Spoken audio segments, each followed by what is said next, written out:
la connaissance au voyage en Égypte, nous étions il y a un peu plus d'un mois. Je demandais, vous connaissez? Il m'a dit oui, c'est l'église de la Madeleine. Donc je ne savais pas que j'avais mis l'église de la Madeleine. Bon. Donc le sujet de la conférence, vous le connaissez. Et je vous affiche le plan qui est, je pense, lisible. Donc la démocratie athénienne et nous. Donc vous voyez une petite introduction en 4 points. Ensuite, la conférence elle-même, le corps du sujet, des limitations spatio-temporelles, ça sera assez rapide. Le fonctionnement, ça sera assez rapide. Et si je fais dérouler le plan, l'essentiel de ma conférence devrait être les caractéristiques, vous voyez, j'en ai énuméré 16. Et c'est donc à partir de l'examen de ces caractéristiques essentielles de la démocratie athénienne, sous-entendu, après moi je ne vais pas chaque fois dire, vous voyez, en France c'est comme ça, hein, bon, mais sous-entendu, vous-même vous ferez la comparaison, tiens, tel point, si je le compare à mon esprit à la France, voilà les conclusions que j'en tire. Bon, c'est une conférence dont certains pourraient dire, mais vous l'avez déjà faite en 19, c'est exact. J'ai fait en 19 une conférence, la démocratie athénienne, un modèle pour nous, point d'interrogation. Et dans cette conférence, j'avais surtout examiné les aspects techniques. Et là, les aspects techniques, vous voyez, ils se trouvent dans mon plan aux 2 fonctionnements, et même un petit peu avant, ça n'apparaît pas ici, rapide survol historique, donc j'avais fait longuement l'historique de la démocratie, longuement l'exposé du fonctionnement, mais il n'y avait pas du tout, ce qui est l'essentiel aujourd'hui, les 16 caractéristiques essentielles que j'ai notées. Donc vous voyez, elle est quand même différente, bien que les 2 titres se correspondent à peu près. Voilà, donc quelques mots d'introduction. Voilà, 4 points. Quel intérêt aujourd'hui à s'informer de la démocratie athénienne? Vous verrez tout à l'heure avec le survol. Évidemment, elle est loin de nous par le temps. En gros, 25 siècles. Donc on pourrait dire quelque chose qui a existé il y a 2500 ans, ça n'a aucun rapport avec nous. Elle concerne, vous allez le voir avec la carte suivante, voilà, elle concerne un tout petit pays. Bon, c'est un petit peu flou en l'agrossissant, mais enfin, vous voyez, si je la baisse, on voit l'échelle, mais ça ne change pas. Donc, pour ceux qui connaissent un petit peu, si je vais d'Athènes au Cap Sounion, qui n'est pas mentionné ici, hein, qui se trouve là, à vol d'oiseau, j'ai 60 km. Si je vais d'Athènes à Marathon, vous connaissez la distance. Donc, vous voyez les délimitations de l'Attique, elle comprend l'île de Salamine, voilà. Donc c'est vraiment tout petit, je reviendrai sur la superficie tout à l'heure. Donc éloigné dans le temps, tout petit pays, je vais y revenir tout à l'heure, et après vous pourriez me poser la question, pour nous parler de la démocratie athénienne, en savez-vous assez pour bien en parler? Et je répondrai à cette question très précisément aussi. Donc ça c'était le premier point. Et je passe au second point de mon introduction. Nous sommes bien renseignés sur la démocratie athénienne. Oui, je voulais peut-être aussi... Oui, voilà. Je vais développer ça. S'il y a une carte, très rapidement, je reviens en arrière. Bon, vous voyez, j'ai trouvé cette carte, donc la colonisation grecque à la période archaïque. Vous voyez très bien... dans cette carte, là vous avez la Grèce, hein, la Grèce antique si vous voulez, hein. Donc la Grèce continentale, les îles de la mer Égée, et voilà toutes ces bordures, ce sont autant de colonies grecques. Au passage, nous connaissons cela aujourd'hui, eh bien, vous remarquez que tout le pourtour de la mer Noire, le nom qu'elle a aujourd'hui, le Ponteuxin chez les anciens, que tout le pourtour de la mer Noire était farci de colonies grecques depuis le 8e siècle. Enfin, ce n'est pas le sujet de ma conférence, mais il y a une vingtaine de colonies grecques sur tout ce pourtour. Donc évidemment tout le littoral d'Asie mineure, la Crète, la Libye, l'Italie du Sud bien sûr, etc., etc.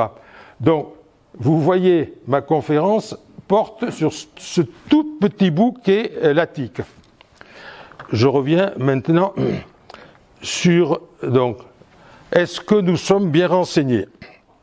Donc nos sources d'information, ce qu'on appelle l'épigraphie d'abord, des dizaines de milliers d'inscriptions. Bon, épigraphie, pour ceux qui connaîtraient moins, c'est tout texte écrit sur un matériau dur. Dès qu'on fouille quelque part en Grèce, en Asie, en Turquie, etc., on va trouver des morceaux de marbre, etc., sur lesquels il y a des inscriptions. On continue à en trouver tous les jours. Et donc, on a énormément de textes sur pierre qui nous renseignent beaucoup. Vous voyez, j'ai mis des dizaines de milliers d'inscriptions. Ces inscriptions, évidemment, elles vont nous dire quoi par rapport à mon sujet? Je suis dans un sujet, si vous voulez, institutionnel. Donc je vais avoir sur ces inscriptions des textes de loi, sous-entendu votés par les Athéniens, des décrets votés par les Athéniens, des listes d'hommes politiques, des listes de citoyens. Donc vous voyez déjà tout ce matériel épigraphique qui d'ailleurs continue de se développer, puisque les fouilles continuent en Grèce, nous renseignent énormément. Le deuxième point, les discours politiques. Il y a un nombre qui vous étonne peut-être. J'ai écrit 150 discours politiques, plus de nombreuses citations d'autres discours. C'est capital, puisqu'on est dans la politique. Je ne détaille pas, mais c'est le nombre. Évidemment, un discours politique qui a été prononcé très souvent, on sait, en telle année précisément, par un tel, fait allusion à la situation politique et donc forcément aux institutions. Ces discours, enfin je vais citer deux noms, Démosthène par exemple, hein, on en a un certain nombre, son adversaire Échine, bon, etc., etc. Le troisième, les traités politiques. Platon en a écrit un certain nombre, la République, les lois, etc. Aristote a beaucoup écrit sur la politique, et je vous mets bien sûr, etc. Je n'ai pas voulu vous assommer de noms, mais il y a bien d'autres écrivains qui nous ont laissé des traités politiques. Ensuite, des ouvrages historiques. Bon, les deux premiers noms vous parlent, Hérodote, le père de l'histoire, qui a vécu au 5e siècle, Thucydide, qui a vécu lui aussi au 5e siècle, plus, vous voyez, Xénophon, Diodore de Sicile, etc., etc. On a beaucoup d'ouvrages historiques.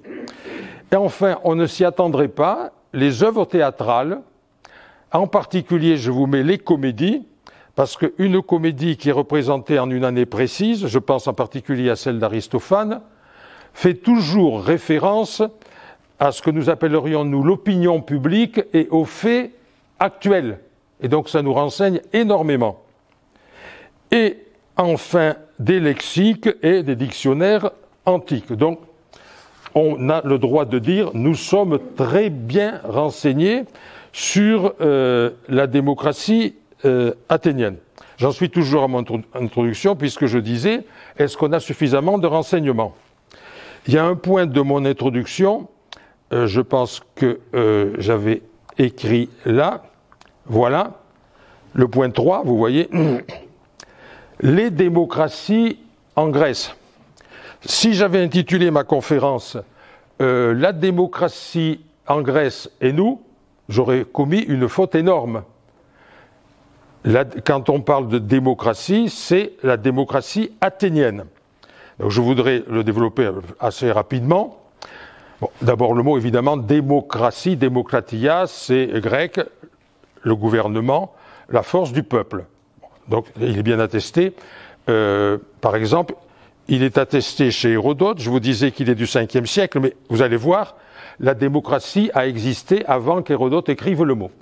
Donc, on a le droit de dire que seule Athènes a connu un régime démocratique. Vous avez vu tout à l'heure le monde grec. On connaît environ 1 millier de cités grecques, ce qu'on appelle une polis, une cité-État. On sait que dans quelques cités, à Syracuse par exemple, en Sicile, la démocratie a existé quelques années.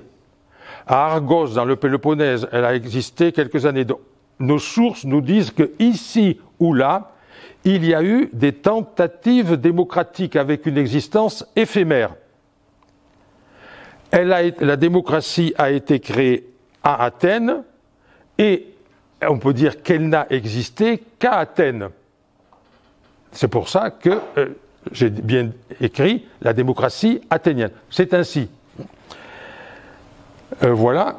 Et donc le dernier point, l'esprit de la conférence. Bon, vous le devinez, je n'ai pas voulu m'attarder sur les aspects techniques. Et ce qui m'intéresse, évidemment, c'est vous-même qui ferez les déductions, de comparer dans les caractéristiques ce que les Athéniens ont fait et ce que nous vivons.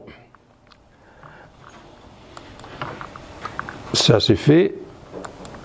Et voilà.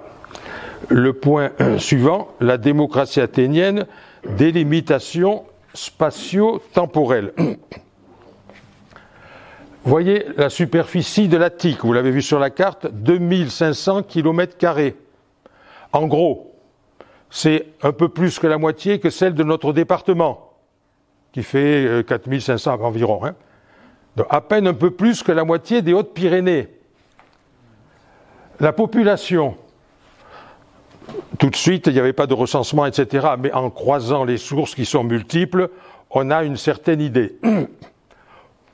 Au milieu du 5e siècle, l'Attique, environ 500 000. Vers le milieu du 4e, environ 300 000. On parle de la population totale. Le corps civique, c'est lui qui nous intéresse. 60 000 pour le 5e siècle, 30 000 pour le 4e.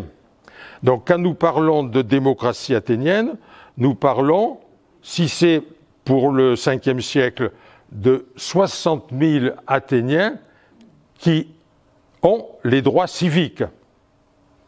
Petite précision, à Athènes, les femmes sont libres, mais n'ont pas de droits civiques.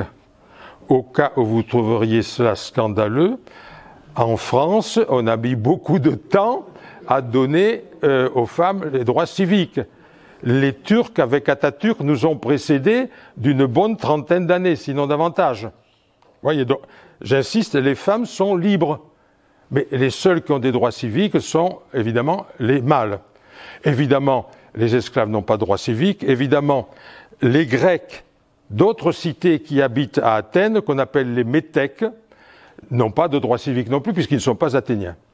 Donc, notre démocratie, que ça soit clair, elle porte, vous voyez, si on est dans le 5e sur ces 60 000, si on est dans le 4e sur les 30 000.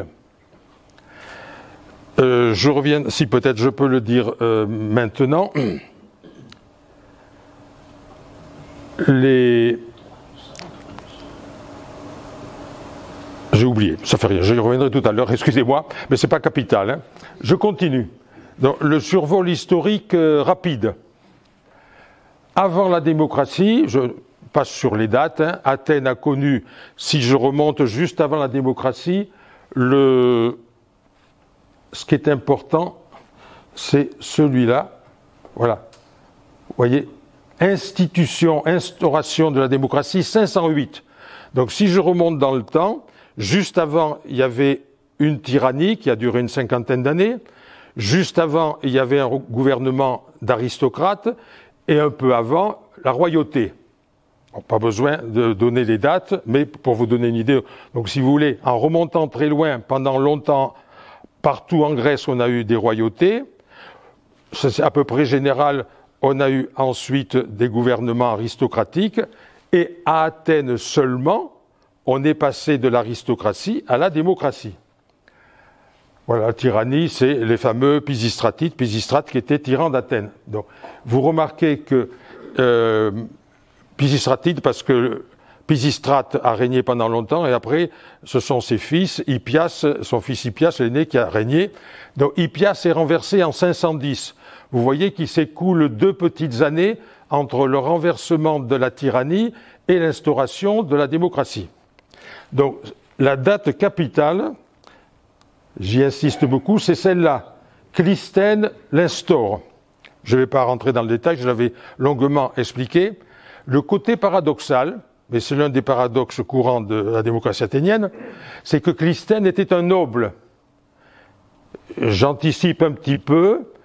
Pour nous tous, l'emblème de la démocratie, c'est Périclès. Périclès était un noble des plus grandes familles. Alcibiade, qui a joué un rôle, était un noble. Si vous voulez, pendant tout le 5e siècle, on a un vrai régime démocratique, mais, peut-être je reviendrai là-dessus, il se trouve que les hommes politiques importants sont des nobles. Ça n'empêche pas que c'est un vrai régime. Donc, c'est un noble qui l'instaure. J'entre pas dans le détail, ça me ferait dévier de la conférence. Mais c'est la date capitale. 462, d'être importante, ce qu'on appelle l'instauration de la démocratie radicale.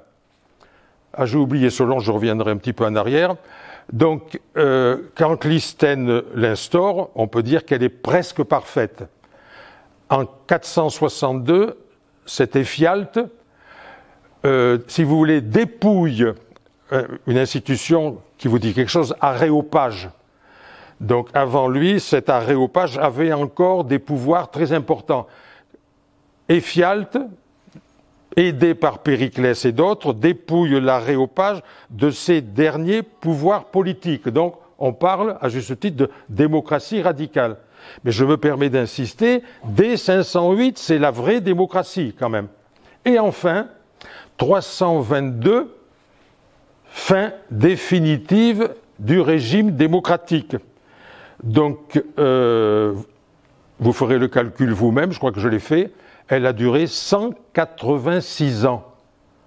On a le sentiment que la démocratie athénienne a duré pendant des siècles, même pas 2 siècles. Et je dirai pourquoi. Alors, je reviens un petit peu en arrière, j'avais oublié Solon. Donc, vous voyez, Solon, au début du 6e, a fait des premiers pas, mais ce n'était pas la démocratie. Par exemple, il a libéré les pauvres paysans qui étaient devenus esclaves à cause des dettes qu'ils ne pouvaient pas payer, il les a libérés. Voilà. Il a également ouvert les droits civiques aux classes inférieures. Enfin, c'était des premiers pas, ce n'était pas la démocratie. Donc, ce qu'il importe d'avoir en tête, la démocratie athénienne, fondée en 508, terminée en 322. Je vais souvent parler dans la conférence, je vais parler de magistrats. Donc, que les choses soient claires, des magistrats au sens où nous l'entendons, donc système judiciaire, il n'y en a pas à Athènes. Et on prend l'habitude chez les hellénistes, et au fond c'est normal, parce qu'il n'y a pas l'équivalent de magistrat.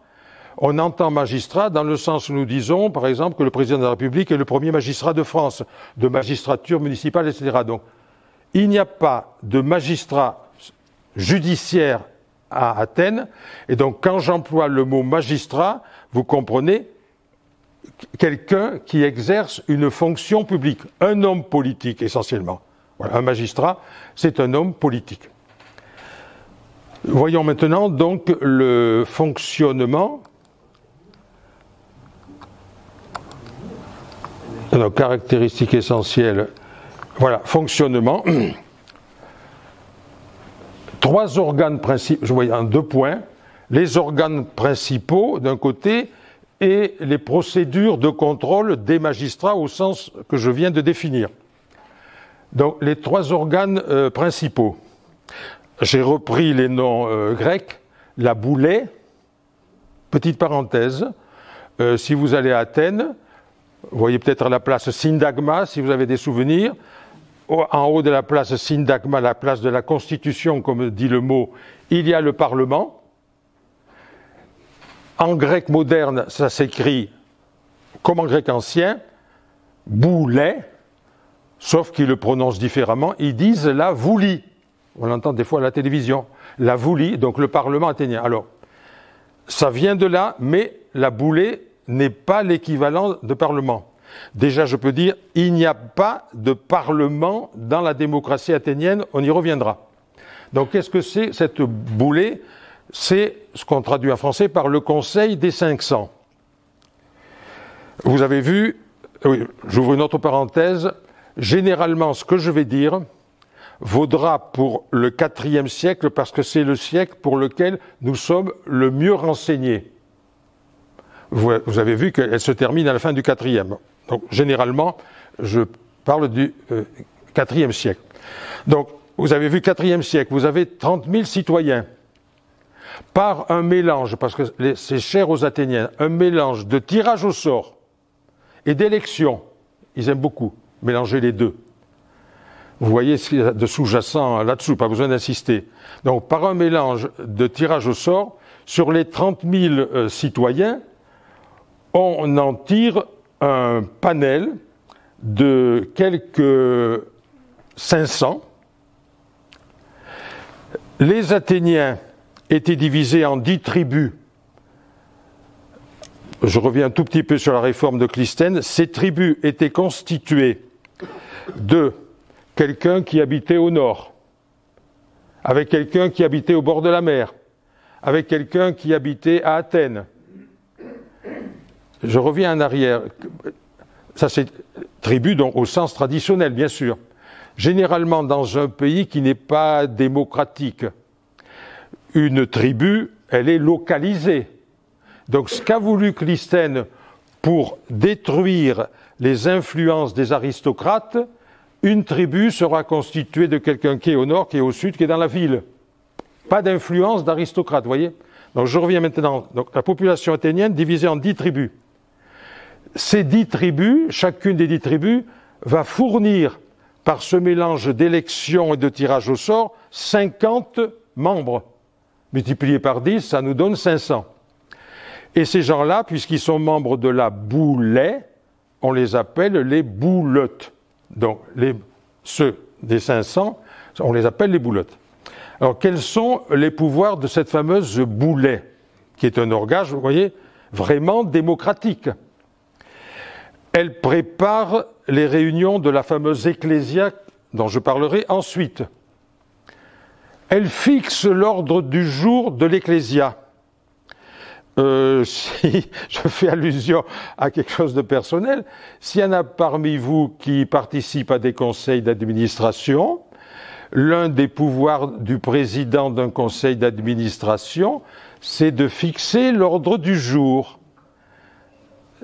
C'est normal, mais en même temps, ça permet au président d'une association que si il n'a pas envie qu'on traite tel sujet, il dira « je regrette, dans les statuts, il est écrit », c'est le cas pour l'UTL, TB, bien sûr, il est écrit que le président fixe... Alors, la question que vous soulevez, nous allons en discuter dans questions diverses à la fin du CA, mais les décisions ne peuvent être prises que sur l'ordre du jour.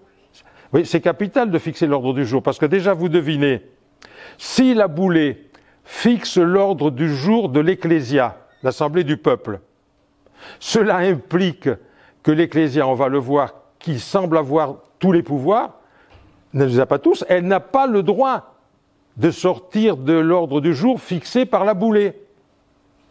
Vous voyez que c'est capital. Elle prépare aussi les décrets, parce qu'on pourrait s'imaginer que l'Ecclésia, dont je vais parler ensuite, se réunit, puis voilà, elle vote ce qu'elle a envie. Pas du tout. Elle va voter sur l'ordre du jour, les questions fixées par la boulée. Elle va prendre les projets de décret de la boulée, elle va les accepter ou les rejeter. Donc vous voyez, c'est quand même un pouvoir de triage très important. D'autres pouvoirs de la boulée, en gros, c'est elle qui est à la tête de tout ce qui est administration, en particulier financière. C'est elle qui reçoit les ambassadeurs étrangers, etc. Et comme on va le voir, elle se réunit fréquemment. Finalement, quel est l'organe qui, dans Athènes, connaît le mieux la politique intérieure et la politique extérieure? C'est la fameuse boulée. Donc, vous voyez, ce n'est pas un organe du tout secondaire. Parce qu'on a en tête, évidemment, le point suivant auquel je passe, la fameuse assemblée du peuple, donc en grec ecclésia. Donc, ah oui, j'ai oublié de dire que pour être boulotte, il faut quand même avoir plus de 30 ans. Ça n'a l'air de rien, mais bon, on ne réagit pas tout à fait la même chose à 30 ans qu'à 20 ans. Pour faire partie de l'ecclésia, on en fait partie dès sa majorité, qui est 20 ans. Je rectifie sans avoir l'air. Ça aussi, c'est intéressant par rapport à nous. À Athènes, on est majeur, à Athènes du 5e siècle, à 18 ans. Tiens, il nous a fallu attendre, si je me trompe, 1974. Majorité, on est majeur à 18 ans. Mais on est majeur et on fait son service militaire, ce que les Athéniens appelaient éphébie, pendant 2 ans. Donc, notre Athénien, il est bien majeur à 18 ans, mais il doit faire son service militaire, et ce n'est qu'après les 2 ans de service militaire, à partir de 20 ans, qu'il va participer à l'Ecclésia. Donc, à partir de 20 ans. Elle siège sur, on a souvent dit, l'Ecclésia siège sur l'Agora, pas du tout. Si vous avez des souvenirs d'Athènes, vous êtes en haut de l'Acropole, en bas vous voyez l'Agora, pas du tout. Elle siège sur un endroit que aucun touriste, à part moi et quelques autres, ne visite, qui s'appelle la Pnyx, P-N-Y-X. Le mot grec veut dire là où on se serre tellement qu'on étouffe.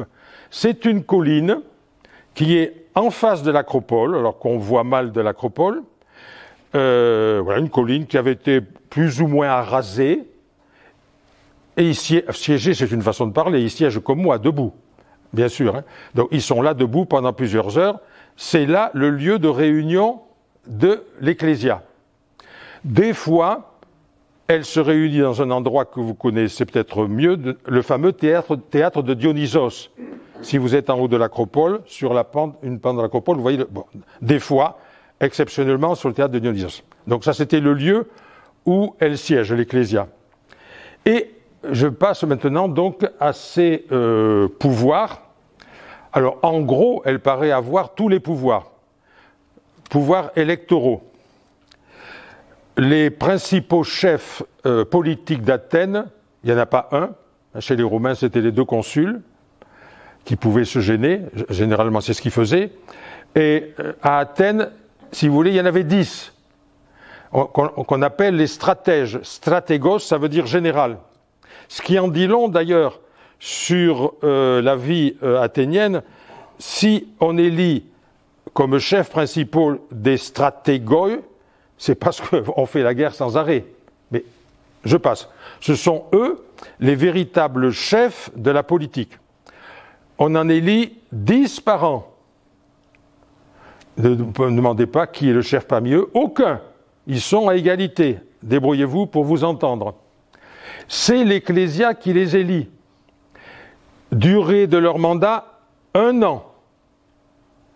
Pouvoir extraordinaire de l'Ecclésia. Si l'Ecclésia n'est pas content de celui-là, parce que par exemple il a perdu une bataille, dégommer. C'est arrivé plusieurs fois. Et on verra des cas plus graves. Donc vous voyez, elle élit les principaux chefs et elle peut les destituer quand elle veut. Pouvoir législatif dans tous les domaines, dans le domaine public, dans le domaine, donc les lois, les décrets, etc., dans le domaine des fois privé, dans le domaine même parfois sacré, dans le domaine pénal. Donc, toujours selon les décrets préparés par la Boulée, elle a ces pouvoirs-là. Pouvoir exécutif, quand il s'agit d'alliance, quand il s'agit de traité de paix, quand il s'agit de déclaration de guerre, c'est l'Ecclésia qui le déclare. Pouvoir financier, bien sûr. Maintenant, on décide une expédition contre tel pays, contre telle cité, il faut tant d'argent, l'Ecclésia vote la somme. Et pouvoir judiciaire, j'y ai fait allusion, bien que, et je passe au 3e organisme, l'ailier, le tribunal du peuple, qui est, vous allez le voir, une institution extraordinaire. Donc, qui siège au tribunal du peuple? On revient là, à question d'âge, aux citoyens de plus de 30 ans. Petite parenthèse, par exemple, Socrate a été condamné par tout citoyen de plus de 30 ans peut y siéger. Et vous allez voir, je parlerai de chiffres tout à l'heure. Vous partez toujours, mettons, avec les 30 000 citoyens hein, au IVe siècle. En début d'année, on constitue un panel de 6 000 citoyens sur ces 30 000 qui ont été tirés au sort, et c'est avec ces 6 000 que va fonctionner le tribunal du peuple, lequel, vous allez le voir, siège presque tous les jours. Ces tribunaux, pour vous donner une idée, ça vaut la peine de citer quelques chiffres, le plus bas c'est un tribunal de 201 personnes, après on va être toujours avec 201, 301, etc., jusqu'à théoriquement 2501, mais on a observé que généralement, la moyenne c'était plutôt de 501. Donc vous imaginez un tribunal, donc un espace, c'est quand même un édifice énorme. Hein. Par exemple, Socrate a été condamné par un tribunal de 501 citoyens. Donc c'est assez courant. Ces citoyens, ce sont donc ce que nous appelons les jurés. J'y reviendrai tout à l'heure. J'ai dit qu'il n'y avait pas de magistrat au sens judiciaire, donc il n'y a pas de s'il y a un président du tribunal qui est un citoyen. Les juges, ce sont les citoyens qui vont voter. Il n'y a pas d'avocat. Donc, rien de ce que nous appelons judiciaire. Voilà donc ce tribunal du peuple. Donc, je vous ai parlé du nombre. Il va siéger, on a calculé, environ 250 jours sur une année. Parce que, vous le devinez un petit peu, il y a pas mal de fêtes à Athènes. Bon. Vous voyez, en gros, je ne dis pas qu'il reste 100 jours de fête, mais il y a des jours néfastes, religieusement. Il y a des jours de fête. Donc, c'est quand même... Et là aussi, et on est là pour une année. Les fameux...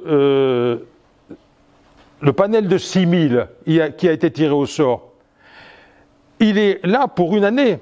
L'année suivante, nouveau panel de 6000. Et vous devinez un petit peu ce que font les Athéniens, parce que je vais parler des indemnités tout à l'heure. Ben, chaque jour, les volontaires des 6000 arrivent, et moi je suis prêt à être embauché pour tel tribunal, etc. Voilà donc les 3 organes principaux, vous voyez, qui sont, et c'est bien, déjà, on peut voir que c'est bien calculé. La boulée avec plus de pouvoir qu'on l'imagine, l'ecclésia qui les a pas apparemment tous. Mais ce que je n'ai pas dit, parce que je veux aller un petit peu vite, c'est que des fois, du point de vue judiciaire, l'Ecclésia renvoie à l'élié, et si l'élié a décidé d'une condamnation ou autre, l'Ecclésia ne reviendra pas dessus.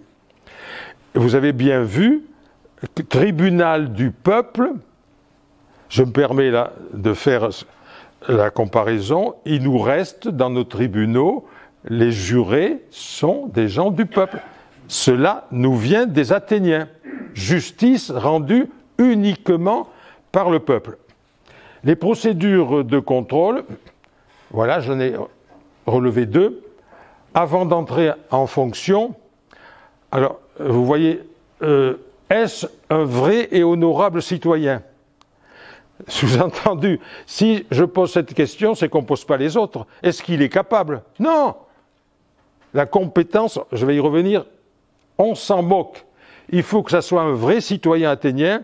Honorable, ça veut dire que il ne maltraite pas ses parents, qu'il n'a pas fait il n'a pas été en justice trop souvent. Vous voyez, que ça soit un citoyen convenable. C'est ça, cette sorte d'examen d'entrée. Et après, vous serez moins étonné quand je soulignerai un autre point. Donc, la compétence, on s'en moque. La sortie de charge, je dirais à la limite, ça c'est plus sérieux, reddition de comptes. Ben oui, quelle que soit la fonction, stratège ou autre, il a eu par exemple à manier de l'argent. Et donc, quand il a terminé, la plupart des charges, c'est une durée d'1 an. Ça anticipe un peu ce que j'ai tout à l'heure, la fameuse rotation. Et donc, tu as fini, n'importe quel citoyen peut intenter un procès à un magistrat, ou sans, je l'ai entendu tout à l'heure, en disant qu'il a commis haute trahison, qu'il a empoché de l'argent, etc. Et il lui intente un procès, c'est l'ailier, le tribunal du peuple, qui va décider. Donc, vous devinez. Alors, on sait par l'histoire que beaucoup ont eu beaucoup d'ennuis au moment de la reddition des comptes, parce que il n'était pas nécessaire d'avoir commis des fautes pour que quelqu'un vous intente un procès. Voilà, donc le fonctionnement.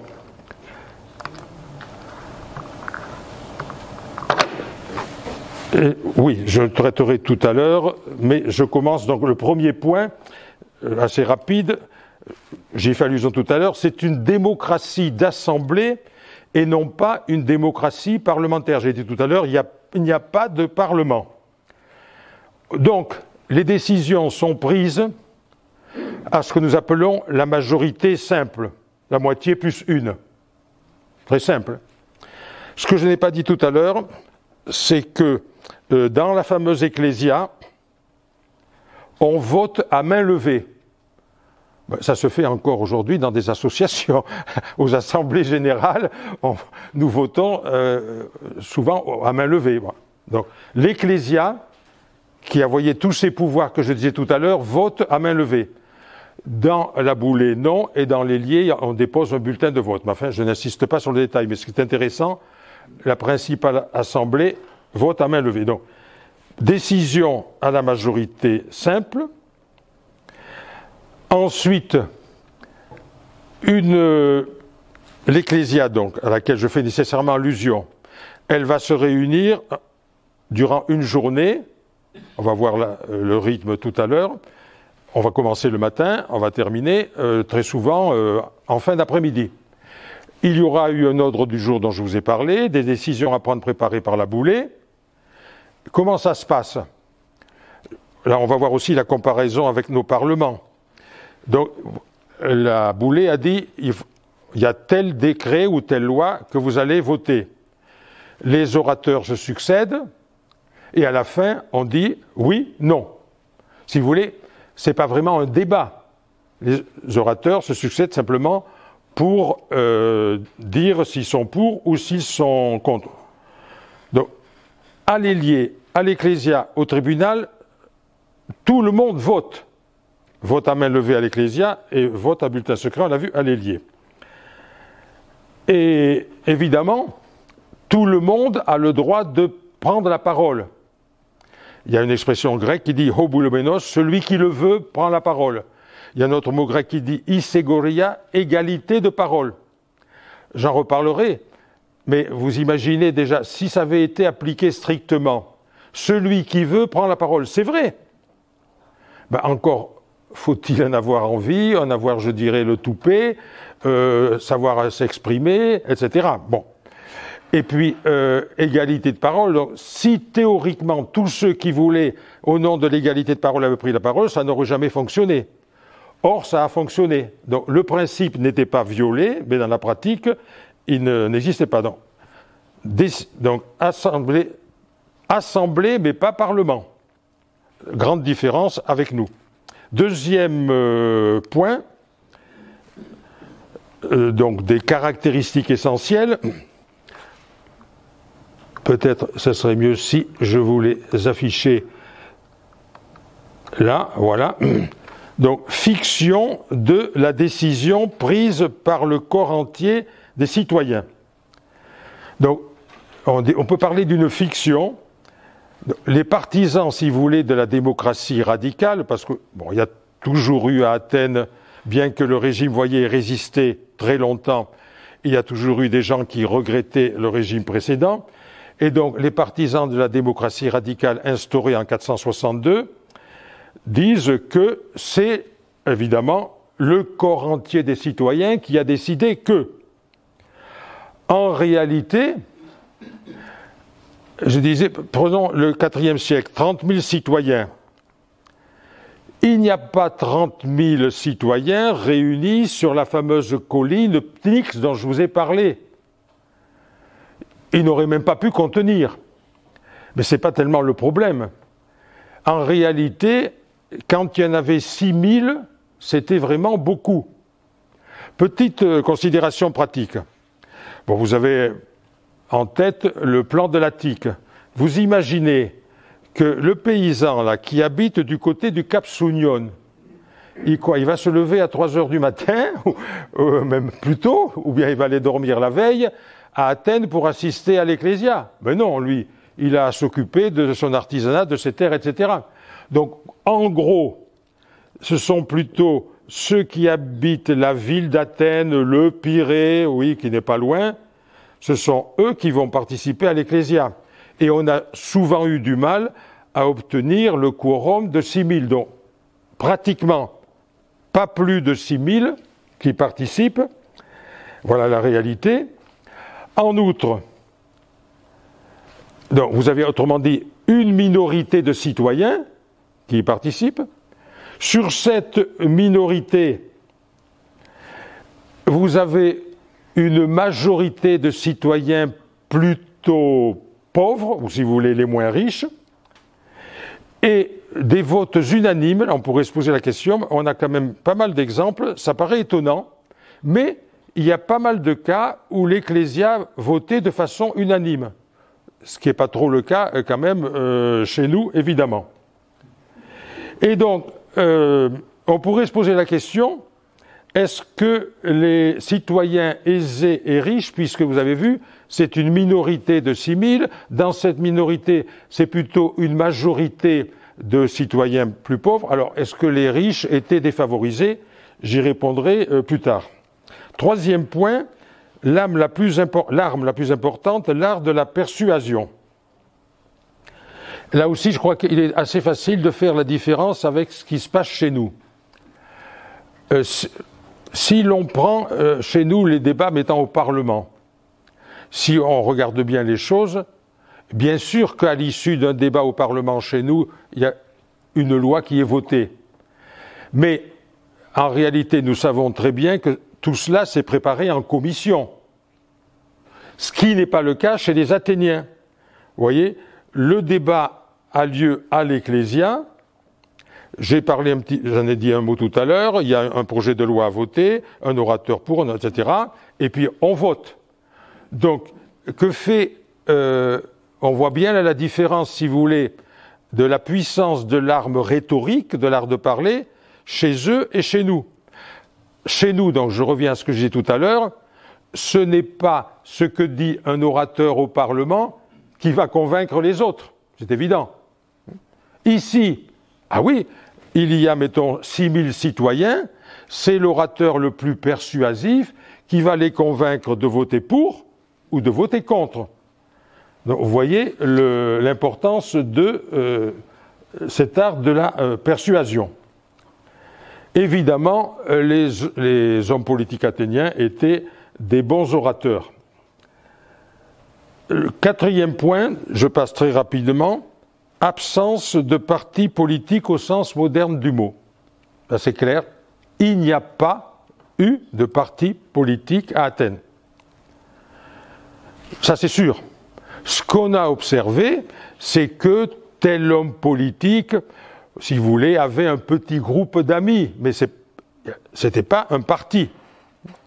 Si on pouvait parler de parti au sens très très large, on dirait il y avait les partisans farouches de la démocratie qui étaient évidemment majoritaire puisqu'elle a duré longtemps, et puis il y avait les partisans d'un régime plutôt aristocratique, genre celui de Sparte. Mais parti politique, Périclès n'avait pas de parti politique, Thémistocle, etc. On peut tous les passer en revue, il n'y a pas de parti politique. Donc, ça c'est une différence radicale. Donc je passe, tellement c'est net. Le point suivant, donc confiance dans l'intelligence et le jugement sain du citoyen ordinaire. Cela paraît surprenant et ça sera peut-être contradictoire avec notre point, mais c'est un fait. On peut dire que la majorité des Athéniens, évidemment, se contentaient d'une participation passive. Je vous ai dit tout à l'heure, ils sont 6000, il y en a un petit nombre qui va prendre la parole, et donc l'immense majorité des Athéniens va voter pour, va voter contre, ce qu'on peut appeler participation passive. Parce que, au fond, ils font confiance à la fois aux orateurs, et ils font confiance dans le vote qui va résulter de ces joutes oratoires. Donc, là, si vous voulez, c'est également, je pense, une des explications pourquoi elle a duré si longtemps. C'est parce que ils avaient confiance dans leur bon sens, dans leur jugement sain. Je ne voudrais pas tirer une conclusion abusive, parce que là, il faudrait entrer dans l'histoire, mais finalement, je dis ça de façon peut-être un peu cavalière, la démocratie athénienne n'a pas fait tellement de grosses bêtises. Parce que, je garde un peu le suspense, pourquoi et comment a-t-elle fini?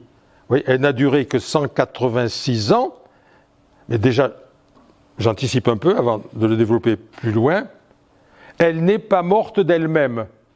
Si vous voulez, elle n'a pas implosé, comme on dirait aujourd'hui. Vous voyez, ça justifie un peu, a posteriori, ce que je viens de dire. Ils ont eu confiance en eux-mêmes, dans leur jugement sain, et ce ne sont pas eux qui l'ont fait s'écrouler.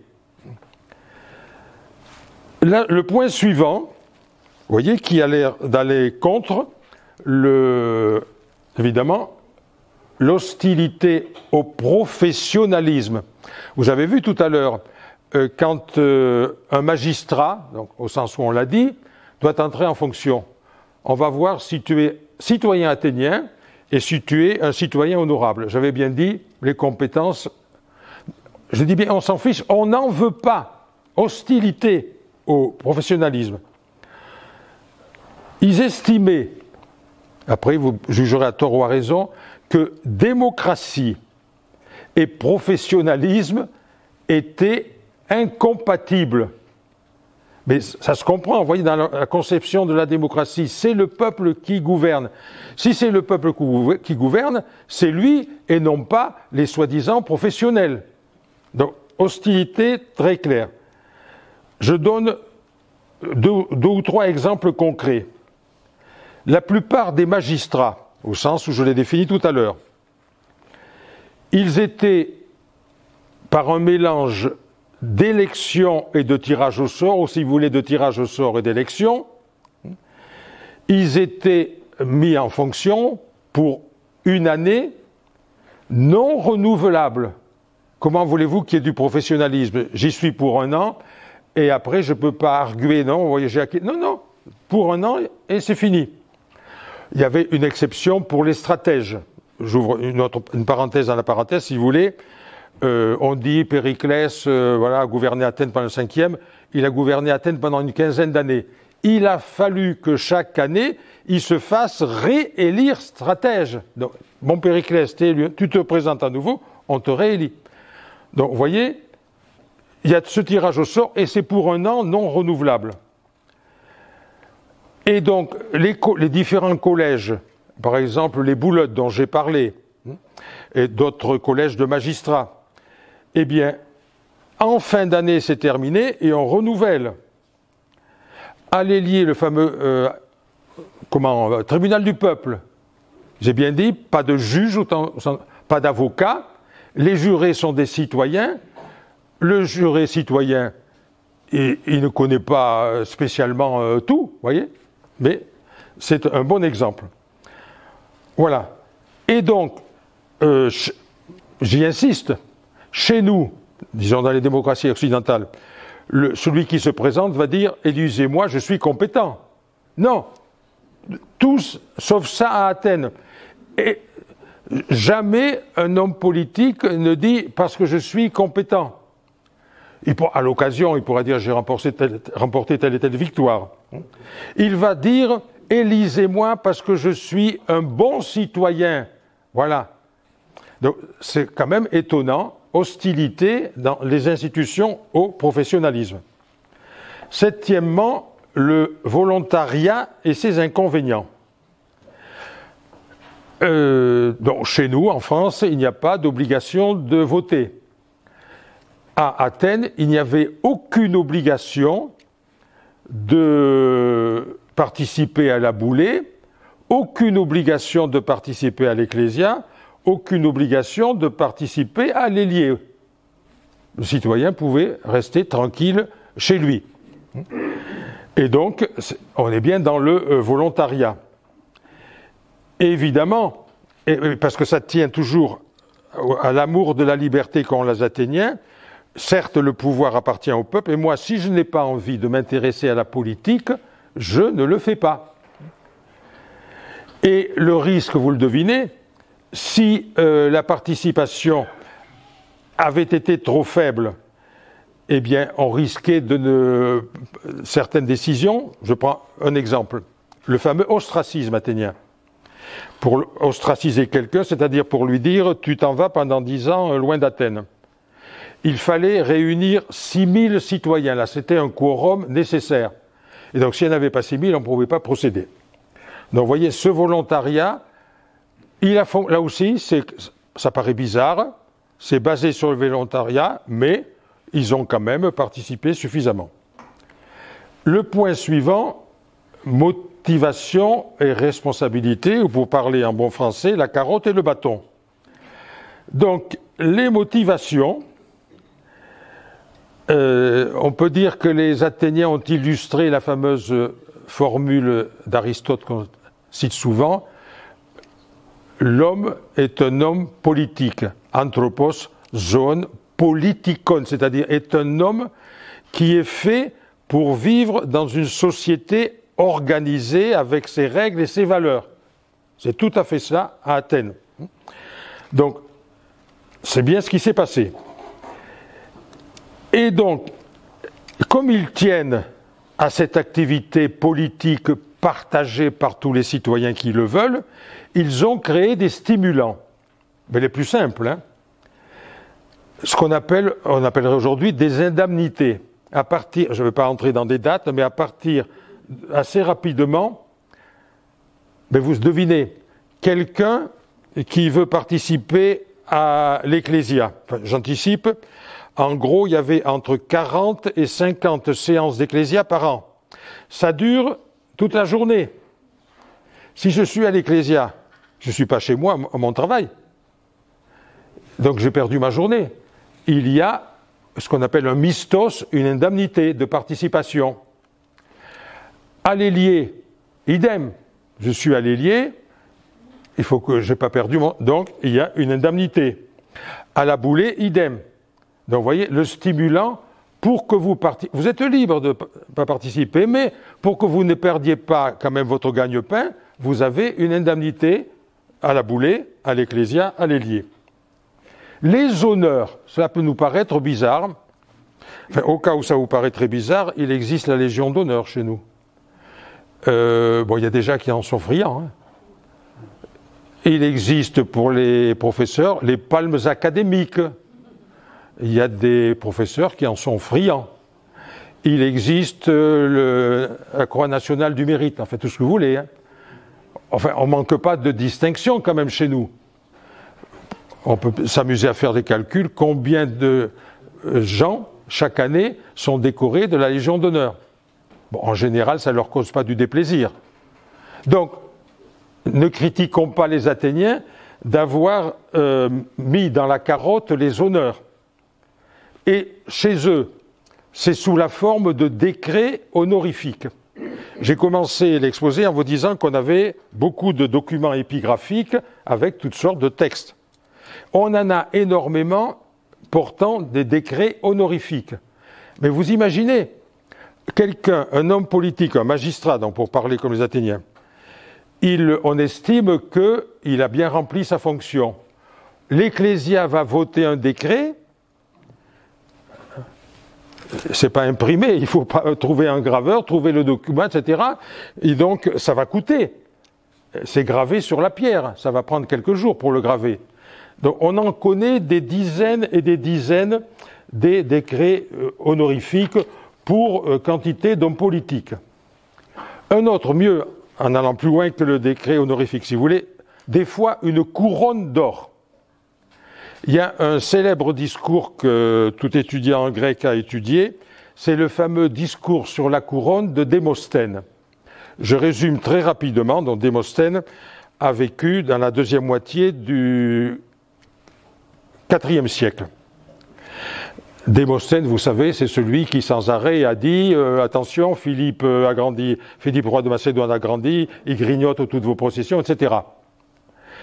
Et j'anticipe un peu, il a échoué puisque finalement Philippe est devenu maître de toute la Grèce, mais ça peu importe. Il a lutté pendant une vingtaine d'années pour dire attention à Philippe, il est très gourmand. Et il avait raison.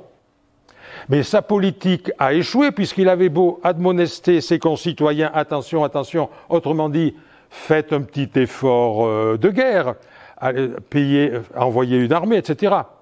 Les Athéniens ne l'ont pas écouté. Et après que Philippe se fut pratiquement rendu maître de toute la Grèce, ils ont voulu remercier Démosthène. Si j'étais méchant, je dirais d'avoir échoué. Mais enfin, ils ont voulu le remercier. Ah, Démosthène, tu avais raison, tu as bien fait. Ils lui ont donc décerné une couronne d'or. Et comme évidemment toute décision peut être contestée, il y a des gens qui ont contesté, qui ont intenté un procès, d'où le fameux discours de Démosthène sur la couronne. C'est un exemple célèbre, mais ce n'est pas le seul. Donc, à l'occasion, le peuple, l'Assemblée, la fameuse Ecclésia, décide de décerner une couronne d'or à un citoyen. Dernière incitation, du côté de la carotte, si vous voulez, c'est l'invitation au Prytanée. Très rapidement, je reviens à la boulée. Il y a pendant un mois, en gros, 50 bouleutes sur les 500 qui, si vous voulez, tient un peu les rênes du pouvoir. J'exagère un petit peu, mais c'est ça. Ces 50, pendant un mois, doivent siéger dans un bâtiment qui était sur l'agora qu'on appelait le Prytanée. Et donc, leur repas était payé, etc. Mais si on veut faire plaisir à quelqu'un, on l'invite au Prytanée pendant un jour ou deux ou plusieurs. Par exemple, ceux qui ont rapporté des médailles aux Jeux Olympiques, ils étaient invités au Prytanée. Donc, si vous voulez, ils avaient les honneurs d'être reçus là. Et maintenant, si vous voulez, évidemment, le bâton, eh bien oui, c'est qu'on risquait gros à faire de la politique. Je n'insisterai pas, mais je prendrai seulement l'exemple de Socrate qui dit si j'avais fait de la politique, bon, il en a fait un tout petit peu, je veux dire, il a participé sans doute à quelques ecclésias, mais le minimum, il dit si j'avais fait de la politique, il y a longtemps que je serais mort. Parce que le citoyen, peut-être j'y reviendrai, on risque gros à faire de la politique. J'anticipe peut-être un peu, mais vous avez vu la reddition des comptes tout à l'heure, hein. On vous intente un procès, eh bien, non seulement vous risquez d'avoir des amendes, mais vous êtes stratège, vous avez essuyé une défaite. Non seulement on va vous destituer, mais on risque de vous intenter un procès. On verra l'exemple. Donc, c'était dangereux de faire de la politique. Donc, vous voyez, vous avez un mélange de carottes, c'est bien ça, et de bâtons, quand même. Attention, faire de la politique, ce n'est pas sans danger. Le point suivant, communication et transparence. Pour prendre des mots modernes, je reviens aux différentes séances. L'ailier, oui, le fameux ailier, bon, siégé dans, vous avez imaginé un édifice important. Donc, supposons que vous avez un tribunal composé de 501 citoyens qui ont voulu. Ils se sont présentés le matin, moi je suis prêt à participer à un tribunal. Mais après, vous avez des curieux, ceux qui n'ont pas été dans le fameux panel, ils sont dehors, ils suivent les débats. La même chose évidemment à la Boulée. La Boulée se réunissait dans un édifice sur l'Agora, et vous aviez les curieux dehors qui attendaient les décisions. Donc, voilà, ça c'est le côté, si vous voulez, communication naturelle. Également, j'ai parlé des inscriptions, on y revient. En gros, les décrets, les lois, etc., c'était... Mais vous imaginez, bon, prenons dans nos mairies les panneaux, etc., ben vous aviez l'équivalent à Athènes, il y avait même un monument spécial où on devait afficher certaines choses, il y avait la même chose au Pirée. Simplement, ça pose une question. Donc, en gros, les décrets, les lois, les décrets honorifiques, tout ça, c'est affiché. Si c'est affiché, comme dirait l'autre, c'est pour qu'on les lise. Et ça pose la question, oui, mais tous les Athéniens savaient-ils lire? Il faut dire que non. Bien sûr. Ce serait une autre question, mais là aussi on s'imagine que tout Athénien allait à l'école, etc., et savait lire. Non. C'était certainement une majorité qui ne savait pas lire. Une anecdote qui est très révélatrice, l'ostracisme. Dans l'ostracisme, c'est un peu le jeu à qui perd gagne. Voilà, quelqu'un dit, voilà, je propose d'ostraciser un tel, par exemple, le fameux Aristide le Juste, qui a vécu au début du 5e siècle. Je propose de l'ostraciser parce que cet homme est devenu dangereux pour la démocratie. C'est ça. J'en ai pas traité tout à l'heure, mais l'ostracisme était une invention merveilleuse. Dès qu'on juge que quelqu'un est devenu dangereux, sauf qu'il a été dévié, bon, comme toute bonne loi, dévié de son usage. Mais peu importe. Donc, il y a eu une séance de l'Assemblée, dans la première moitié du 5e siècle, donc, pour ostraciser Aristide. Je veux ostraciser Aristide. J'écris sur mon bulletin de vote, c'est-à-dire un tesson, un petit bout de poterie, hein. J'écris son nom. C'est pour ça que je dis c'est à qui perd gagne. Si Aristide a la majorité des 6000 réunis pour l'ostraciser, il est ostracisé. Et donc, mon citoyen athénien, soigneusement, il écrit le nom. On a des milliers d'ostracas, le tesson c'est l'ostrakon, ostracisme, on a des milliers d'ostracas avec des noms d'hommes politiques, on en a retrouvé. Et donc, dans cette fameuse séance où Aristide fut ostracisé, il y a un citoyen qui a dit à son voisin, moi je voudrais ostraciser Aristide, mais je ne sais pas l'écrire. Et l'autre le lui a écrit. Et ça c'est l'anecdote racontée, mais qui est très vraisemblable. Parce qu'après l'archéologie nous dit, on regarde des ostracas. On est capable, même sur 7-8 lettres, le nom de quelqu'un, de voir si c'est la même écriture ou pas. Bon, c'est pareil dans les manuscrits, hein. Et donc on s'est aperçu qu'il y avait des ostracas où il y avait plusieurs écritures. Donc le bonhomme, il commençait à écrire une lettre, il ne savait pas trop, il faisait appel au voisin, etc. Bon, ça, c'était pour illustrer le fait que ça avait beau être affiché, bon, peut-être qu'il devait demander qu'est-ce qu'il y a écrit là-dessus. Le point suivant, participation, chiffre impressionnant. Là, je pense que je vais, si c'est le bon document, non, alors, voilà. Non, pas encore.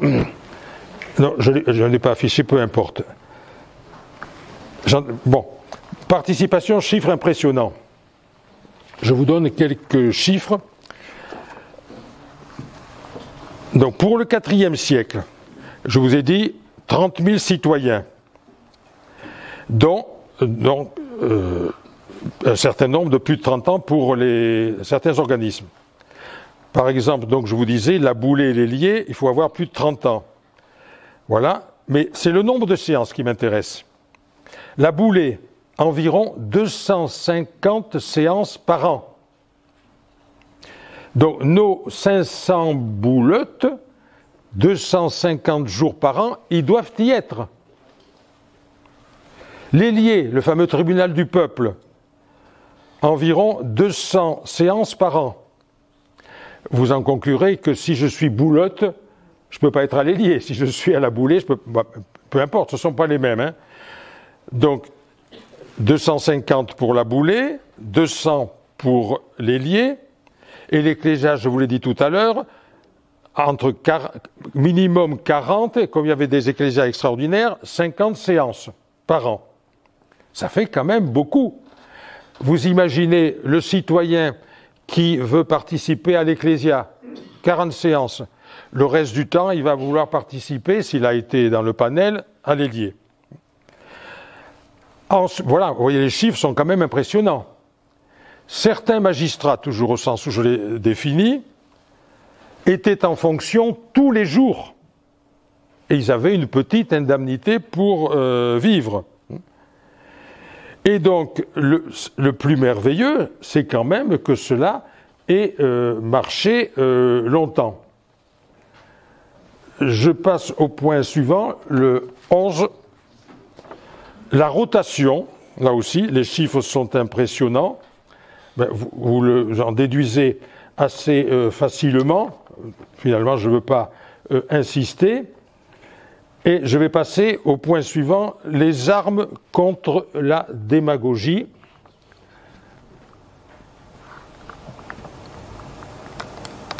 J'ai dû... Voilà. Armes contre la démagogie et contre l'hystérie collective. Donc d'abord, contre la démagogie, poursuite devant le tribunal du peuple est liée pour corruption, trahison, etc. Je précise évidemment le mot démagogie. Le mot démagogie est un très beau mot grec, ça veut dire celui qui conduit le peuple. Mais quand je l'emploie ici, je l'entends au sens où nous l'entendons, c'est-à-dire celui qui flatte le peuple dans ses plus mauvais instincts, ses plus bas instincts, ses aspirations les plus basses, afin de conquérir ses suffrages. Nous l'entendons dans ce sens-là. Donc, évidemment, les Athéniens ont connu la démagogie au sens que je viens de définir.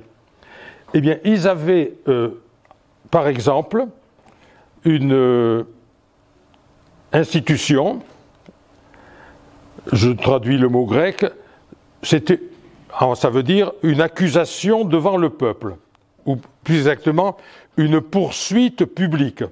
C'était une arme, bon, le mot grec est plus clair si vous voulez, mais poursuite publique, intentée, donc vous voyez, public, donc ça concerne l'intérêt de l'État, intentée donc à un magistrat, devant évidemment le peuple, pour, vous voyez, accusation de corruption, de haute trahison. Donc, c'est d'abord intenté devant l'Ecclésia. L'Ecclésia peut prendre une décision, elle peut dire « je renvoie à l'ailier, au tribunal du peuple », et c'est l'ailier qui va décider. J'ai fait allusion tout à l'heure, un stratège vaincu dans une bataille peut en être victime, même, ce qui peut nous paraître étonnant, si il n'est pas vraiment responsable de la défaite, je citerai un exemple tout à l'heure, il peut en être victime. Et, vous allez le voir par l'exemple de tout à l'heure, aussitôt après, l'hystérie collective, sa condamnation pour trahison, par exemple, ou bien pour corruption importante, peut le conduire à la mort. Ça, c'est un autre aspect, assez facilement. L'amende, ce n'est rien, mais la mort. Quand, dans ce cas-là, s'il devine qu'il va être condamné à mort, qu'est-ce qui lui reste? À s'exiler volontairement. Donc voilà l'arme, si vous voulez, contre la démagogie. Si on estime, voilà, que vous avez poussé le peuple là où il ne fallait pas, vous risquez très gros. Contre l'hystérie collective. Là, il y a un exemple très intéressant, un tout petit peu d'histoire. Nous sommes en 406, donc à la fin du 5e siècle. Nous sommes vers la fin de la fameuse guerre du Péloponnèse qui a opposé Athènes et ses alliés à Sparte et ses alliés, qui a duré en gros 30 ans. Et donc en 406, 2 ans avant la défaite, dont je reparlerai tout à l'heure, il y a une bataille navale qu'on appelle la bataille des îles Arginus. si vous allez du côté de Lesbos, vous voyez, c'est pas loin de la Turquie actuelle, entre Lesbos et la Turquie actuelle, il y a un bras de mer, et c'est dans ce bras de mer qu'il y avait des îles appelées Arginus, où il y a eu une bataille navale entre la flotte athénienne et la flotte spartiate. Petite parenthèse, les Spartiates, vu qu'ils sont partie prenante dans cette guerre du Péloponnèse, c'était des terriens. Au début, ils n'avaient pratiquement pas de flotte, mais peu à peu, ils s'en sont dotés. Bon, je referme. Donc, bataille entre ces deux flottes. Capitale, parce que ça allait mal pour Athènes. Les généraux vainqueurs aux îles Arginus, ils sont vainqueurs. Quelques jours après, ils sont mis en accusation à l'Ecclésia, le temps de revenir de là-bas. Pourquoi ? Parce qu'après la bataille, il y a eu une tempête, laquelle, évidemment, a coulé les navires. Après une bataille, qu'elle soit navale ou il y a une règle sacrée chez les Grecs, il y a toujours une trêve pour que chaque camp recueille ses morts, parce que ça c'est capital, et leur donne la sépulture. Ça c'est la règle respectée. On peut dire à peu près toujours. Donc, y compris bataille navale, vous devez vous débrouiller pour recueillir les corps, soit de ceux dont le navire a coulé, mais dont ceux qui étaient sur le navire n'ont pas coulé, donc les corps des blessés et les corps des morts. La tempête a empêché les généraux vainqueurs de faire cela. Et je reviens maintenant à ce que je disais tout à l'heure, ils sont accusés à l'Ecclésia de n'avoir pas rempli ce devoir sacré. Que je ne dise pas de sottises, ils étaient 10. Il y a 2 séances de l'Ecclésia consacrées à cela. Et donc, sur les 10, il y en a 8 qui sont... non, ils étaient 8, mais enfin, je m'embrouille un peu là. Ils étaient 8. Les 2 autres, je ne sais pas trop ce qu'ils sont devenus, mais il y en a 6 qui sont revenus à Athènes, sur les 8 vainqueurs. Les 6 qui sont revenus à Athènes ont été condamnés à mort par l'Ecclésia. J'insiste un peu, parce que vous allez voir là vraiment l'hystérie collective. Ils ont été condamnés à mort au motif que, évidemment, religieux, vous voyez. Mais l'Ecclésia s'est permis une suite d'illégalités. Par exemple, selon la loi, chacun devait être traité à part, chacun devait pouvoir se défendre. L'Ecclésia a dit non, en bloc. La Boulée elle-même a fait une préparation de décision qui était illégale. Bon, une suite d'illégalités dans cette Ecclésia qui était déchaînée. Petite parenthèse, parce que cela me ramène à Socrate. Il s'est trouvé que l'un de ces 2 jours, c'est Socrate, qui était bouleute, qui présidait l'Ecclésia. Il s'est élevé contre le peuple, vous voyez, en délire. Il n'a pas été écouté, il a été menacé, etc. Mais c'est bien ce qu'on appelle de l'hystérie collective, alors que, mais d'autant plus stupide que on est vers la fin de la guerre. Je disais tout à l'heure, ça allait très mal pour Athènes, ça va très mal. Voilà des généraux vainqueurs qui ont sauvé Athènes. Je vous lis ce qu'écrit un helléniste sur le sujet.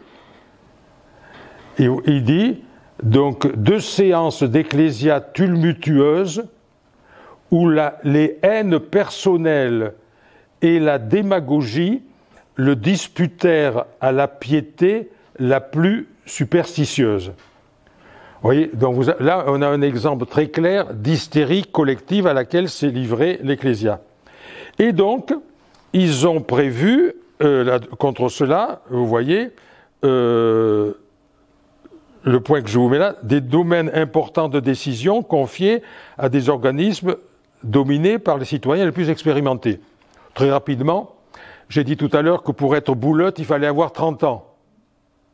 Pour aller lier, il fallait avoir 30 ans et plus. Voilà, déjà, donc, comme ce sont deux organismes très importants, vous voyez, déjà, vous avez un filtre avec ces organismes où on est plus âgé. Il y a également une institution dont je n'ai pas parlé, des gens qui révisaient les lois. Bon. L'autre arme, si vous voulez, contre l'hystérie, je dis les procédures en 2 temps. Donc l'Ecclésia ne peut voter que sur les projets de loi préparés par la Boulée, je l'ai dit tout à l'heure. Vous voyez, donc ça permet de cadrer l'Ecclésia. Et bien sûr, il y a la possibilité d'avoir des procès auprès de l'ailier pour illégalité. Or, je vais essayer de ne pas donner trop de détails, Athènes n'avait pas de constitution. Alors qu'est-ce qui est illégal? Est-il légal, ça peut nous paraître bizarre, ce qui va contre une loi qui a été votée avant? Nous faisons un autre raisonnement, disons, il y a une loi avant, on en fait une nouvelle. Donc, non. Donc, on revient au danger de la démocratie athénienne. Quelqu'un propose une loi. Ah, lui dit, mais pardon, ta loi, elle va contre la loi précédente. Je vais t'intenter un procès en illégalité. Vous avez le côté noir, si vous voulez, mais le côté blanc, c'est que ça incite les gens à la prudence. Je passe au côté, voilà, le coût financier de la démocratie, qui est intéressant. Voilà. Puisqu'on va parler de talent, je vous donne une bonne idée du talent. Ce n'est qu'une unité de compte, comme si je dis aujourd'hui 1 million. Évidemment, nous n'avons pas de billets d'1 million d'euros. Hein. Donc, ça correspond, vous voyez, au salaire moyen d'un artisan pendant plus de 10 ans. Ça vous donne déjà une idée. Ou encore, je cite souvent le second exemple, c'est le coût d'une trière. La trière, c'est le navire de guerre des Athéniens. Donc, vous en déduisez que c'est une somme énorme, un talent. Et donc, on connaît, on est toujours sur le IVe siècle, vous voyez, les dépenses actuelles. L'Ecclésia, 45 talents, la Boulée, 15, les liés, 30, les spectacles et les fêtes, je vais en parler, 40, les décrets honorifiques, vous voyez, ça coûte cher, 15, total 145, comme ces chiffres sont un peu approximatifs, on peut dire environ 150 talents, le coût financier de la démocratie. Alors, on peut faire les comptes. Voilà, vers 340, parce que, encore une fois, c'est l'époque pour laquelle on est bien renseigné. Les revenus d'Athènes, 400, les dépenses, 150. Ça pouvait pas être beaucoup. Après 338, il y a eu une paix, et là, vous voyez que les revenus étaient importants, et les dépenses, 150. Observation, je n'insisterai pas là-dessus, mais les dépenses militaires d'un État toujours en guerre étaient beaucoup plus importantes. Je ne veux pas entrer dans le détail, mais simplement insister sur le fait que dans toute l'histoire athénienne, depuis que nous la connaissons, je ne sais pas s'il y a eu vraiment 2 ou 3 années où Athènes n'était pas en guerre. Même pendant le fameux 5e siècle, elle est toujours en guerre. Peut-être 2-3 ans sur environ les 200 ans, vous voyez, de démocratie. Donc, elle est toujours en guerre contre quelqu'un. Eh bien, on sait que ces dépenses militaires étaient beaucoup plus importantes que le coût de la démocratie. Donc, quand on regarde 150 talents, ça paraît beaucoup, parce que je vais en reparler des talents aussitôt après, avec le point suivant. Vous voyez, c'est quand même intéressant, vous voyez. On dirait aujourd'hui, ils ont quand même mis le paquet pour faire fonctionner la démocratie. Et je passe donc au point suivant.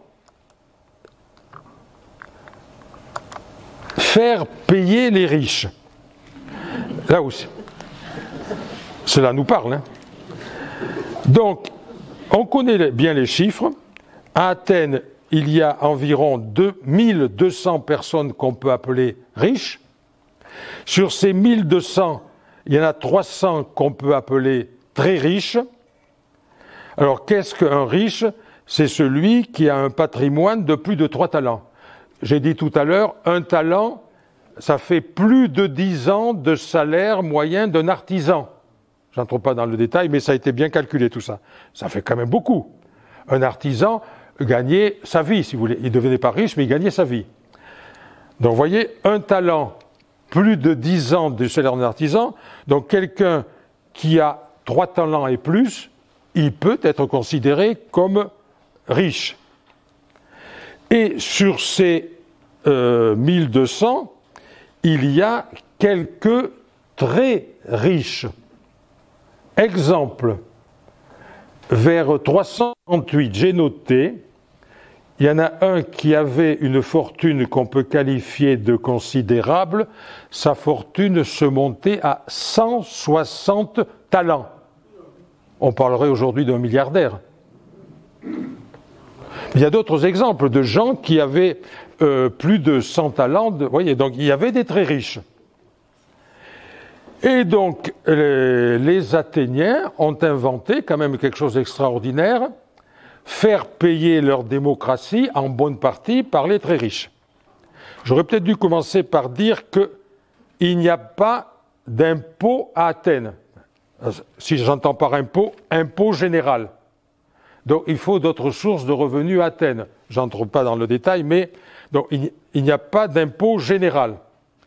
Mais vous devinez que, voilà, j'ai affiché impôt spécial quand il y a en particulier des guerres, et comme il y en a toujours. Si Athènes estime, si l'Ecclésia estime qu'il lui faut de l'argent pour la guerre, donc, là j'ai mis 347, mais déjà au 5e siècle, il y a une guerre, on impose un riche. Voilà. Et à partir de 347, c'est en quelque sorte, vous voyez, régulier, à partir du moment où vous avez 10 talents, allez, vous allez payer cet impôt spécial. Vous voyez, cet impôt spécial, il est pour les riches et les très riches. Mais ce qui est le plus intéressant, c'est le deuxième point, les fameuses liturgies ou services publics. Le mot liturgie, qui a un sens évidemment religieux aujourd'hui, c'est un mot grec qui veut dire œuvre du peuple. Je crois que la meilleure traduction, c'est service public. Donc, il y a des services publics à Athènes, et donc je le définis. Concrètement, l'État impose à un citoyen de payer tel service public. Et je prends les fêtes religieuses. Pour justifier cela, nous sommes dans une société où ce que nous appelons fête est nécessairement fête religieuse, que ces fêtes que nous appelons religieuses, on ne peut pas les appeler autrement, sont capitales dans la vie d'une cité grecque, et donc la plus célèbre, c'est les fameuses grandes Dionysies. Le plus rapidement possible, chaque année, pendant 6 jours à Athènes, ont lieu des représentations théâtrales. On y représente les fameuses tragédies connues, Sophocle, etc., Euripide, Échille. On y représente les comédies. On y représente, il y a encore des chœurs, etc. Donc pendant 6 jours. Qui dit représentation, nous dirions, nous dit acteurs, mais c'est pas ça qui coûte cher. C'est que pour une comédie, pour une tragédie, il y a des chœurs, des choristes. Et donc, ce sont ces choristes qui sont pris en charge par ce qu'on appelle le chorège. Je crois que j'ai mis le chorège paie l'entretien et les répétitions de 1300 choristes pendant des semaines. Les Dionysies durent 6 jours.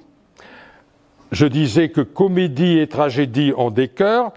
Avant, il y a des concours lyriques, c'est-à-dire des chants qui ont aussi des chœurs. On a calculé, il y a 1300 choristes. Ces 1300, il faut qu'ils répètent pendant des semaines. Donc, on désigne, le peuple dit, un tel, tu vas prendre, plaît ou plaît pas, tu le prends. Après, j'ouvrirai une petite nuance, mais ça ne change rien. Tu prends à ta charge les chœurs, les 1300 choristes des fêtes des grandes Dionysies. Alors l'autre, il a une échappatoire. Il dit, bon, toi, je sais pas, Aristide, mettons, tu vas prendre la corrigide des Dionysies de cette année. Elle dit non, moi, j'ai pas assez d'argent. Ah, tu n'as pas assez d'argent? Eh bien, tu peux, si tu veux, proposer, mais ils ont un Thémistocle, j'invente, là, ça n'a pas été le cas, mais non, Thémistocle, il a plus d'argent que moi, il peut le prendre. Ah oui, d'accord. Tu dis qu'il est plus riche que toi, qu'il peut le prendre. Eh bien alors, mon ami, vous devez faire l'échange des fortunes. Ah, là, l'autre, il recule. Vous voyez, donc, c'était quand même intelligent pour obliger... oui, bien, mais tu échanges la fortune puisqu'il est plus riche que toi. Voilà. Ah non. Donc, 1300, voilà, un service public. Et je rappelle que les Dionysies, le théâtre de Dionysos contient environ 15 000 personnes, que tous les Athéniens pouvaient y assister, donc c'est en quelque sorte une fête, je ne dis pas nationale, mais très importante. En dehors des Dionysies, je signale les fameuses Panathénées. Panathénées, donc c'est la grande fête d'Athènes, qui a lieu tous les 4 ans, les grandes Panathénées, et après, entre les 4 ans, il y a les petites Panathénées. Pour vous donner une idée, si vous avez visité le Parthénon, tout en haut, malheureusement, on ne le voit pas, d'autant moins qu'aujourd'hui, on ne peut pas circuler dans le Parthénon, il y a la fameuse frise de Phidias, dont la majorité, je vous le rappelle, est au British Museum. Nous avons au Louvre, je ne sais pas, 1 ou 2 plaques par la peine un peu, voilà. Mais heureusement, si vous avez visité le nouveau musée de l'Acropole, qui est une merveille, ils ont reconstitué dans une salle toutes les frises, voilà, en imitation. Ça fait environ, de mémoire, 200 mètres. Cette fameuse frise des Panathénées représente la procession qui partait d'en bas d'Athènes, qui montait jusque l'Acropole, et où il y avait tous les corps sociaux représentés. Il y avait les jeunes filles, il y avait les cavaliers, il y avait les magistrats. C'était une procession solennelle qui montait jusqu'à l'Acropole. Ça, c'est la procession. Mais il y avait évidemment des fêtes. Eh bien, pour les Panathénées, évidemment, parmi les fêtes, il y avait des concours gymniques, et là, qui doit le payer? Un très riche. Idem. Et j'ajoute idem pour, je n'ai pas voulu donner d'autres détails, mais comme il y a quand même pas mal de fêtes à Athènes, donc vous voyez, chaque fois qu'il y a des fêtes religieuses, les frais sont imposés aux très riches. C'est pas fini, ça c'est pour les fêtes. Le fameux service public, vous voyez. Je rappelle aussi que, à partir d'un certain moment, le citoyen athénien qui va aller pendant 6 jours de suite assister aux grandes Dionysies, s'il y assiste, encore une fois, il gagne pas sa journée. Indemnité pour assister à cela. Je crois que je vais en reparler un peu plus tard, au cas où j'oublierai. On appelle ça le théorikon, c'est-à-dire l'indemnité spectacle. Voilà, indemnité spectacle pour assister au théâtre. La flotte de guerre. Environ 400 trières. Énorme, hein? Je rappelle qu'Athènes a été une thalassocratie.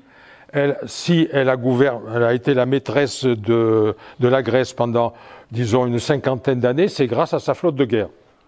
Eh bien, la trière, elle est fabriquée par l'État. Bon, c'est un navire qui fait environ 30 mètres. Hein?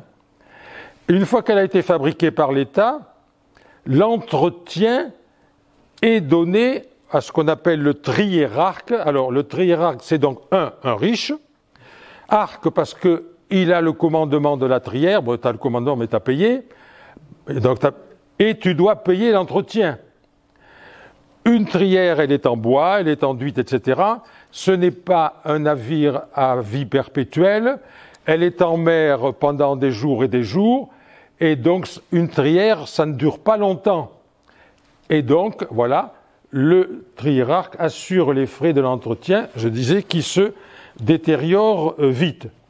Voilà donc comment ils ont fait payer les riches, je disais, avec la flotte de guerre.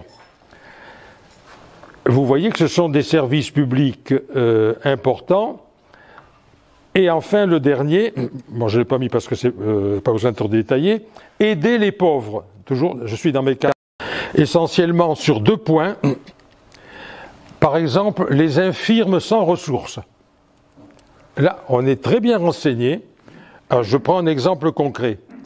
Il y a un discours de l'orateur Lysias intitulé « Pour l'invalide ». L'histoire a son côté amusant parce que le discours est amusant. C'est un Athénien invalide, donc qui ne peut pas tellement gagner sa vie, et qui touche cette fameuse indemnité dont je vais parler. Mais bon, il s'est rendu insupportable. Peut-être qu'il a été malhonnête ici ou là, et donc quelqu'un lui intente un procès. Ta pension, vu ce que tu as fait, tu n'y as plus droit. Et donc le discours de Lysias que nous avons, il dit mais non, c'est pas vrai, je suis pas un homme méchant, si j'ai plus ma pension, je vais mourir, etc. C'est pour ça que je disais, il y a un côté un petit peu amusant parce que Lysias le fait parler. Vous voyez, c'était, on dirait aujourd'hui un peu, une grande gueule. Vous voyez, donc il n'avait pas grand-chose, mais il mettait un peu la pagaille partout, donc il s'était fait des ennemis. Et donc, il y a une loi qui remontait à Solon. Alors Solon, vous avez vu la date tout à l'heure, c'est un homme du début du VIe, avant l'instauration de la démocratie. Cette loi disait qu'on devait verser une pension de 2 oboles par jour, alors je vais vous donner une idée, à des gens comme lui qui, étant invalides, ne pouvaient pas gagner leur vie. Qu'est-ce que 2 oboles? Le salaire moyen d'un artisan, ça varie entre 6 et 9 oboles. Donc vous me direz, c'est nettement inférieur. Mais on pouvait estimer que par ailleurs, il pouvait avoir peut-être des parents pouvaient l'aider, etc. Donc il y avait, si vous voulez, un minimum, vous voyez, pension versée par l'État pour les invalides, et quelqu'un qui était invalide, il allait auprès de la Boulée, la fameuse Boulée, le Conseil des 500, voilà, je suis invalide, il se fait enregistrer, on te verse ta pension. Depuis Solon. Autre, les orphelins de guerre. Quelqu'un qui a perdu son père à la guerre, il devient pupille de la nation, et la nation se charge de son éducation jusqu'à sa majorité, 18 ans. Je passe à la dernière particularité que j'ai intitulée « Interaction entre institutions démocratiques et citoyens ». Ce que je veux dire par là, c'est que, 1, les Athéniens n'ont pas cessé de perfectionner leur système, leurs institutions. Donc, on voit bien le souci chez eux de rendre leur démocratie de plus en plus, on dirait, efficiente. Chercher toujours à perfectionner. Et donc, ils ont ce souci essentiellement démocratique. Interaction en contrepartie, évidemment, ces institutions ont façonné ce qu'on pourrait appeler l'homo democraticus. Donc, ont façonné la mentalité des citoyens. Et j'en arrive là à ce que j'avais évoqué tout à l'heure. Vous avez vu, pas besoin de remettre, la démocratie athénienne meurt en 322. J'ai dit qu'elle n'était pas morte d'implosion, qu'elle ne s'était pas étouffée elle-même. Un tout petit peu d'histoire. En 336, Alexandre devient roi de Macédoine. J'ai dit tout à l'heure que Démosthène avait échoué à convaincre ses concitoyens qu'il fallait contenir Philippe. Philippe II, c'est le père d'Alexandre. Donc, quand Philippe II meurt, la Grèce est déjà sous la coupe de Philippe II. Mais enfin, on peut dire, comme Alexandre est parti faire sa conquête en Asie, autrement dit, il laisse les Athéniens tranquilles, leur démocratie continue. Vous voyez ? Théoriquement, on pourrait dire 336 c'est fini, non, elle fonctionne encore. Il meurt en 323, Toute la Grèce se révolte, Athènes comprise, met en grand danger pas celui qui a succédé, mais le régent, puisqu'il n'y avait pas de roi, de Macédoine, mais, je simplifie, les Athéniens sont vaincus et sur mer et sur terre. Ça se passe en 322, c'est d'ailleurs la même année que Démosthène est obligé de mourir. Donc en 322, c'est fini, la Macédoine a mis la main sur Athènes, la démocratie athénienne est terminée. Donc vous voyez, c'est capital. Elle n'est pas morte d'elle-même, elle est morte d'avoir été mise sous la coupe de la Macédoine. Ça me paraît quand même important à dire qu'elle n'a pas donc fini de ses défauts. Je conclus. Donc, ce que je voulais souligner, c'est que malgré, vous voyez ce que j'avais dit en introduction, c'est petit, c'est loin, etc., ça ne ressemble pas beaucoup à la nôtre. Si, les différences ne sont pas, à mon avis, fondamentales. Je résume. Les dangers qui ont guetté leur démocratie, on peut dire qu'ils sont aussi les nôtres. 1. La démagogie à laquelle ils ont cédé parfois. Exemple, le procès des Arginuses. Non, pardon pour le procès des Arginuses, l'hystérie à laquelle ils ont cédé.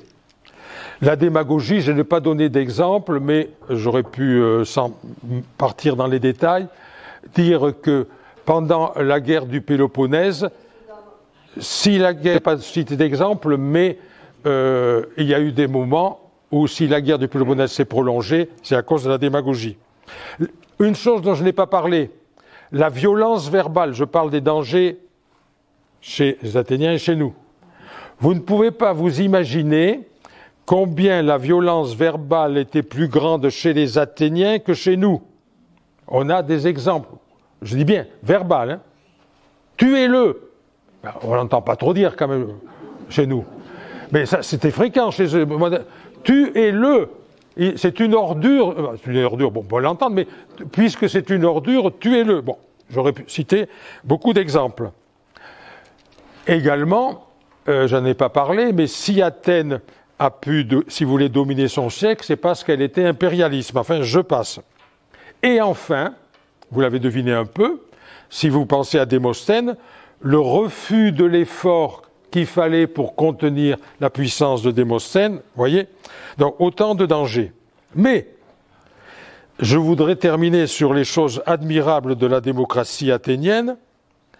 En 2 siècles, j'arrondis un peu, on a vu 186 ans, hein, ils n'ont connu que 2 crises graves, une en 411 qui a duré quelques mois, qui était un gouvernement aristocratique, et une en 404, les 30 tyrans, un gouvernement tyrannique, qui n'a duré qu'1 an et quelques. Donc seulement sur environ 2 siècles, 2 crises graves et qui n'ont duré que quelques mois. On a vu qu'ils ont perfectionné leurs institutions, et donc on peut dire que de toute l'Antiquité, c'est le peuple athénien qui a le mieux répondu à l'aspiration fondamentale de l'homme, la liberté. Ce n'est pas un hasard, quand je regarde l'histoire, si sous l'Empire romain, évidemment, la démocratie athénienne n'existe plus. Mais elle est donc sous domination romaine. Mais ce n'est pas un hasard si, même sous l'Empire romain, Athènes connaît un grand rayonnement intellectuel. Et enfin, ce n'est pas non plus un hasard si Athènes reste un symbole de ce que l'humanité a fait de mieux. Je vous remercie de votre attention. Je termine à peu près dans les temps. Si cette vidéo vous a plu, vous pouvez nous rejoindre à l'Université du temps libre de Tarbes et de Bigorre à l'adresse utl-tb.info. Vous pouvez aussi nous encourager en cliquant sur le pouce vers le haut. Les commentaires de soutien sont également les bienvenus. Et n'oubliez pas, si ce n'est déjà fait, de vous abonner.